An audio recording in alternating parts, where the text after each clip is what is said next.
ओम नमः शिवाय। दोस्तों, स्वागत है आपका हमारे चैनल भक्ति भरा ज्ञान में, जिसमें हम आपके लिए रोज़ लाते हैं सावन महात्म्य के सभी अध्याय। आज बारी है सावन मास महात्म्य के 25वें अध्याय की।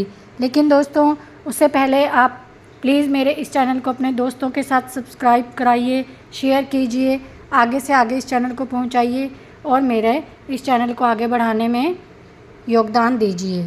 तो आइए शुरू करते हैं आज का अध्याय, जिसमें आज हम सुनेंगे सावन अमावस्या को किए जाने वाले पिठोरी व्रत का वर्णन।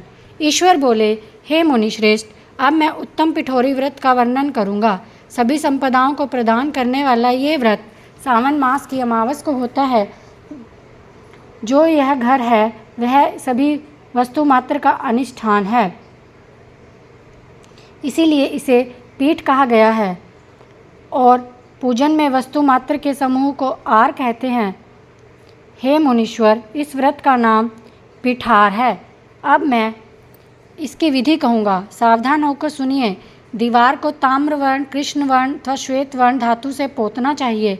अगर ताम्र वर्ण से पोता गया है तो पीले रंग से, कृष्ण वर्ण से पोता गया है तो श्वेत रंग से, और श्वेत वर्ण से पोता गया है तो कृष्ण वर्ण से चित्र बनाना चाहिए, अथवा श्वेत पीत से, लाल से, काले से, हरे वर्ण से चित्र बनाएं। मध्य में पार्वती सहित शिवजी की मूर्ति तथा शिवलिंग को विस्तीर्ण दीवार पर संसार की अनेक चीज़ों को बनाएं। चतुशाला सहित रसोई घर, देवालय, शयन घर, 7 खजाने, स्त्रियों का अतःपुर, महलों तथा अट्टलिकाओं से सुशोभित तथा शाल वृक्षों से मंडित हो, चूने आदि से दृढ़ता से बंधे पाषाणों अथवा ईंटों से सुशोभित हो। इसमें विचित्र दरवाजे, छत्र तथा क्रीड़ा स्थान है, इन सभी को चित्रित करें। बकरियां, गायें, भैंस, घोड़े, ऊंट, हाथी, चलने वाला रथ, अनेक प्रकार की सवारियां, गाड़ियां, स्त्रियां, बच्चे, वृद्ध, जवान, पुरुष, पालकी, झूला, अनेक प्रकार के मंच, इन सब का अंकन करें। स्वर्ण, चांदी, ताम्र, सीसा, लोहा, मिट्टी, पीतल के और अन्य प्रकार के विभिन्न रंगों वाले पात्रों को लिखें।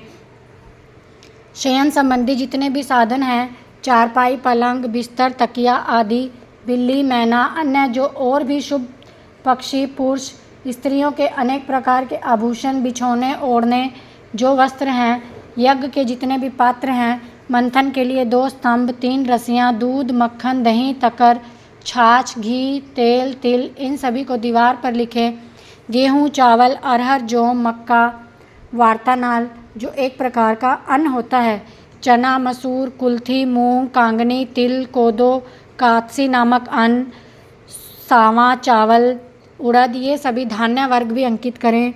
सील, लोढ़ा, चूल्हा, झाड़ू, पुरुष स्त्रियों के सभी वस्त्र, बांस व तृण के बने हुए सूप आदि, ओखली, मूसल, 2 यंत्र, चाकी, दृता, पंखा, चंवर, छत्र, जूता, 2 खड़ाऊ, दासी, दास, नौकर, पोष्य वर्ग, तृण आदि पशुओं का आहार, धनुष, बाण, शतघ्नी, खड़ग, भाला, बर्छी, ढाल, पाश, अंकुश, गदा, त्रिशूल, भिंदीपाल, तोमर, मुद्र, फरसा, पट्टिश, भुषंडी, परघी, चक यंत्र, जल यंत्र, दवात, लेखनी, पुस्तक, सभी प्रकार के फल, छुरी, कैंची, अनेक प्रकार के पुष्प, बेलपत्र, तुलसी पत्र, मशाल, दीपक तथा दीवट आदि उनके साधन, अनेक विधि खाने योग्य शाक, पकवान जितने भी प्रकार हैं, उन सभी को लिखना है। जो वस्तुएं यह नहीं बताई गई हैं उन सबको भी दीवार पर लिखना है, क्योंकि यहाँ पर सब कुछ बोलना संभव नहीं है, क्योंकि एक एक पदार्थ के सैकड़ों तथा हजारों भेद हैं। 16 उपचारों से इन सभी का पूजन होना चाहिए। पूजन में अनेक प्रकार के गंध, द्रव्य, पुष्प, धूप, चंदन अर्पित करें। ब्राह्मणों, बालकों तथा सौभाग्यवती स्त्रियों को भोजन कराएं। उसके बाद पार्वती सहित शिव से प्रार्थना करें, मेरा व्रत संपूर्ण हो। हे शिवजी, हे दयासागर, हे गिरीश, हे चंद्रशेखर, मेरे व्रत से प्रसन्न होकर आप हमारे मनोरथ करें। इस प्रकार 5 वर्ष तक व्रत करके बाद में उद्यापन कर देना चाहिए। इसमें घृत तथा बेलपत्रों से शिव मंत्र के द्वारा होम होता है। एक दिन अधिवासन करके सर्वप्रथम ग्रह होम करना चाहिए। आहुति की संख्या 1008 और 108 होनी चाहिए। हे वत्स, उसके बाद आचार्य की पूजा करें, भूयसी दक्षिणा दें।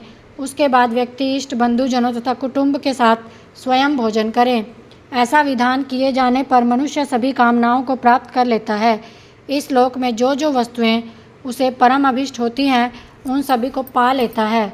हे वत्स, मैंने आपसे इस उत्तम पिठोरी व्रत का वर्णन किया है।